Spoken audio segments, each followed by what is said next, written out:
Pasti banyak dari kalian yang menanyakan pertanyaan ini. Terlebih lagi ketika setiap orang yang mampu mendengarkan sebenarnya memiliki monolog atau perkataan orang lain atau lirik lagu yang selalu berjalan di kepala kita, memberi kita pendapat dan terkadang seolah berbicara kepada kita. Semuanya adalah bahasa yang kita kenal. Jika seseorang tahu bahasa Indonesia dan Inggris, pasti suara di kepala kita akan berbicara dalam bahasa itu. Tapi pertanyaannya adalah bagaimana cara berpikir orang yang terlahir tuli dan bisu? Mereka yang belum pernah mendengar bagaimana mereka melakukan diskusi semacam ini di kepala mereka.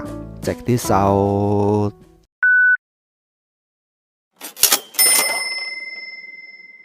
Untuk monolog di kepala atau suara hati, seseorang harus mengetahui setidaknya satu bentuk komunikasi, sehingga orang yang terlahir tuli bisa berpikir di kepala mereka dengan menjelaskan bahasa isyarat yang mereka pelajari.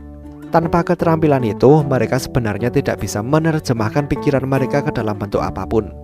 Jika seseorang yang terlahir tuli cukup beruntung untuk dilatih berbicara selain bahasa isyarat, mereka akan memiliki kemampuan berpikir menggunakan kedua bahasa yang mereka pelajari, bahasa isyarat dan bahasa lisan.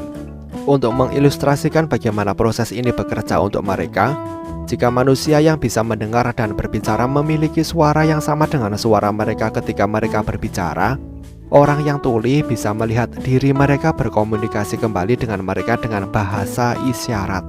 Dibandingkan dengan manusia yang tidak memiliki penglihatan, gangguan pendengaran justru membatasi kemampuan mereka untuk memproses bahasa, dan ketika itu terjadi, otak mereka tidak bisa memproses pikiran mereka karena kurangnya cara menerjemahkan pikiran.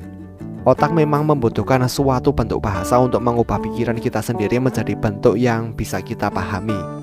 Studi yang telah berlangsung lama juga membuktikan jika individu yang tidak mampu mendengar dan mampu menggunakan bahasa isyarat memiliki kemampuan berpikir yang lebih baik daripada mereka yang tunarungu tapi diajarkan dan dilatih untuk berbicara dengan bahasa lisan tanpa mengetahui bahasa isyarat.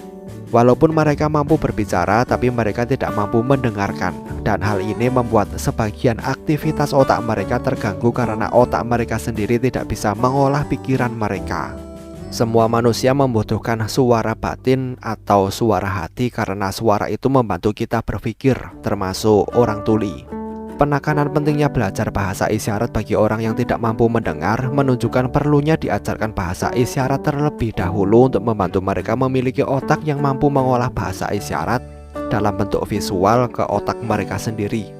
Setelah itu, barulah individu akan diajari bahasa lisan setelah mereka mampu berpikir menggambarkan suara hati mereka dalam bentuk bahasa isyarat. Itulah jawaban bagaimana orang tuli bisa memiliki monolog di kepala atau suara batin mereka. Cara mereka sedikit berbeda, tetapi tanpa keterampilan bahasa, otak tidak bisa memproses pikiran mereka karena tidak ada bentuk komunikasi antara pemilik tubuh dan pikiran.